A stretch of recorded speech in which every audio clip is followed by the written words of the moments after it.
পিলখানায় নির্মমভাবে হত্যা করে সে এবং তার স্বৈরাচারী দোসররা। তাই আমরা আজকে জাগপার পক্ষ থেকে মিছিল সহকারে সেই দিনটিকে স্মরণ রাখার জন্য আমরা আজকে তার প্রকৃতি জেলখানা বন্দি অবস্থায় তাকে আমরা মিছিল সহকারে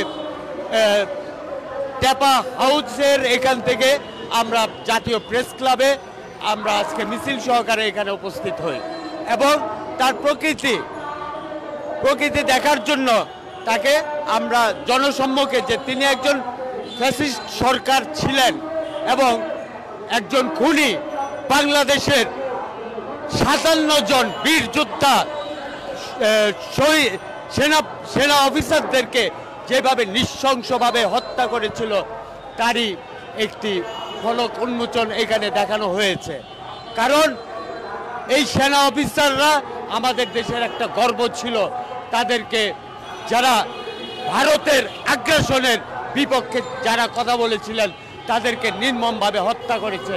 সেই হত্যাকারীদের বিচারের দাবিতে যখন খুনি হাসিনা ভারতে পালিয়ে যাওয়ার পূর্বে তিনি জানতে পারেন যে তাকে আমরা এইভাবে কারাগারে বন্দি করে ফাঁসিতে ঝুলিয়ে দেওয়া হবে, সেই ভয়ে তিনি বাংলাদেশ থেকে পালিয়ে যায়।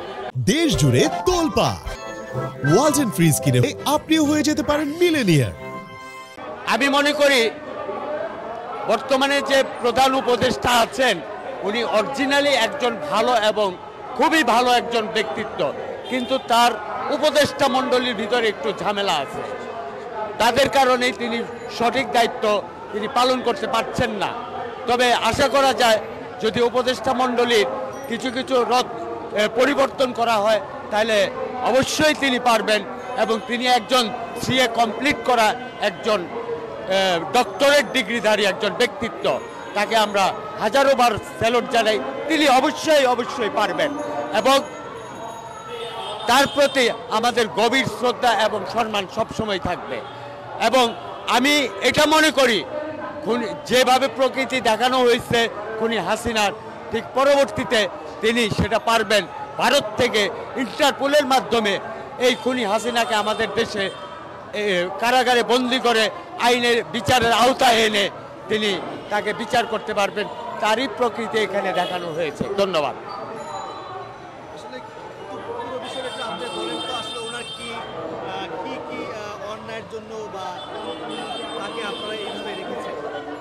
তিনি 5ই আগস্ট তিনি তার ভারতীয় বাহিনীর সহযোগিতায় ছাত্র জনতার উপরে নির্বিচারে গুলি চালিয়েছিল। এছাড়াও তিনি পিলখানায় 57 জন সেনা অফিসার যারা ভারতীয় আগ্রাসনের বিরুদ্ধে কথা বলেছিল তাদেরকে অন্যায়ভাবে গুলি করে তার এজেন্টরা তাকে হত্যা করেছিল। তিনি চেয়েছিল ভারতের নির্দেশেই ভারতের সহযোগিতা করার জন্য তিনি এই হত্যাকাণ্ড চালিয়েছিল। আমি মনে করি যে এই খুনি হাসিনা সরকারের এভাবেই কারাবন্দি করে তাকে জেল হাজতে আটক রাখা একান্ত জরুরি হয়ে পড়েছে এবং বিচারের আওতায় তাকে আনা একান্ত জরুরি হয়ে পড়েছে। ইন্টারপোলের মাধ্যমে অচিরেই খুনি হাসিনাকে যে প্রকৃতি আপনারা দেখতে পাচ্ছেন সেই প্রকৃতির অবশ্যই তারই একটি সফলতা অতি তাড়াতাড়ি বাংলার মানুষ দেখতে পাবে। ফ্যাসিস্ট সরকার খুনি হাসিনাকে কারাবন্দি করে তাকে ফাঁসির রজ্জুতে ঝোলানো হবে। এই প্রকৃতি মোটামুটি